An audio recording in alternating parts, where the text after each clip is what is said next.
Pour commencer, nous avons choisi de vous parler en une de la situation des déportés haïtiens. Une équipe d'Infosoir a passé une dizaine de jours sur place et est revenue avec les bras chargés de reportages, Karine. Et le premier de cette série est consacré aux Haïtiens expulsés de République dominicaine. Depuis juin dernier, après la fin du plan dit de régularisation, les autorités dominicaines expulsent à tour de bras. Même les descendants haïtiens nés en République dominicaine sont concernés. Du coup, des milliers d'Haïtiens vivent accolés à la frontière.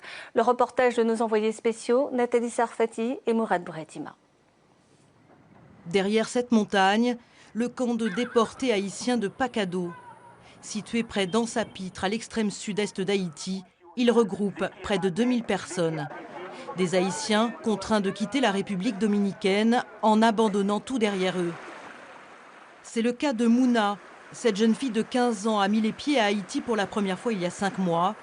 Cette rivière à la frontière entre les deux pays, elle l'a traversée avec sa mère, ses frères et sœurs, pour fuir la police dominicaine.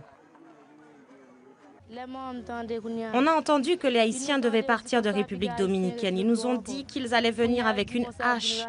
Maman était avec les enfants, elle a eu vraiment très peur. Mouna et sa famille vivent à 10 sous cette tente. Leurs conditions de vie sont particulièrement difficiles. On n'a aucune vie ici. Les enfants sont pieds nus, ils n'ont pas de vêtements et puis il y a beaucoup de vent. Regardez où on dort. Si on avait un autre endroit où aller, on partirait, mais on n'a nulle part où aller. Cette situation précaire est dénoncée par les quelques ONG qui tentent de faire face. Elles dénoncent le laxisme des autorités. Depuis le mois de juin, ces gens sont ici, il n'y a pas de grandes choses, il n'y a pas de décision qui a prise pour décider à déplacer les gens là, pour mettre dans un endroit plus ou moins confort et pour vivre dans des conditions humaines. La plupart de ces réfugiés n'ont nulle part où aller. Il en arrive tous les jours, chassés de République dominicaine. Ici, la frontière est une véritable passoire. À Malpasse, à 1 heure de Port-au-Prince, la frontière est bien plus formelle. Les autorités dominicaines raccompagnent quotidiennement des Haïtiens à la frontière. De 40 personnes par jour, on est passé à une centaine depuis septembre. Certains d'entre eux n'ont pas la chance de pouvoir retourner dans leur famille. Je ne connais pas beaucoup ma famille. Et quand ma mère est morte, on a dit que je n'étais pas présente et on a vendu mon terrain. Je n'ai plus rien.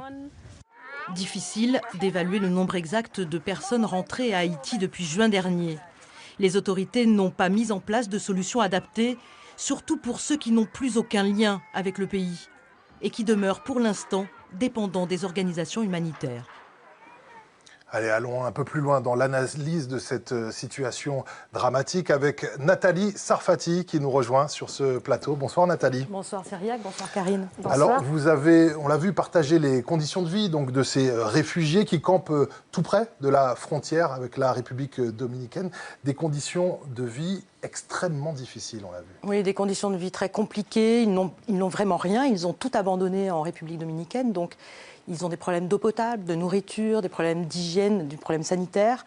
Ils sont très loin de Port-au-Prince, donc c'est difficile d'accès. Alors on va peut-être le voir justement sur cette carte. Port-au-Prince, Ansapitre, c'est à peu près 7 heures de route dans des conditions, sur des routes compliquées.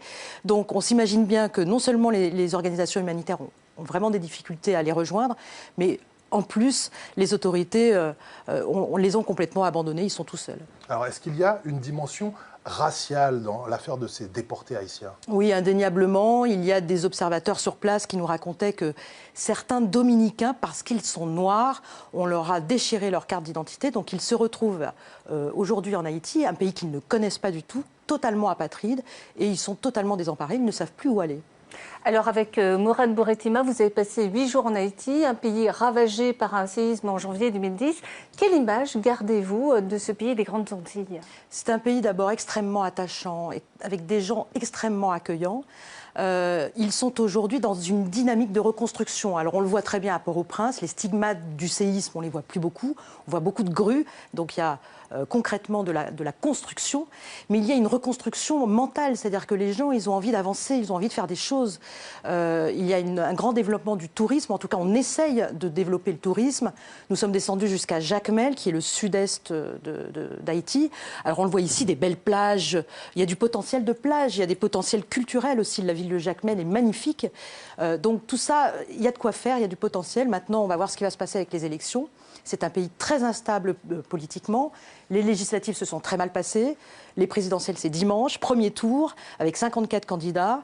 On espère qu'il n'y aura pas de fraude, pas de violence, parce que si jamais c'est le cas, il va y avoir une crise post-électorale qui sera dramatique pour Haïti. Nathalie Sarfati, grand reporter, merci beaucoup pour ces précisions. On retrouvera donc vos reportages tournés en Haïti. Ce sera tout au long de cette semaine et jusqu'à samedi dans Info Soir, juste avant l'élection présidentielle. Vous en parlez.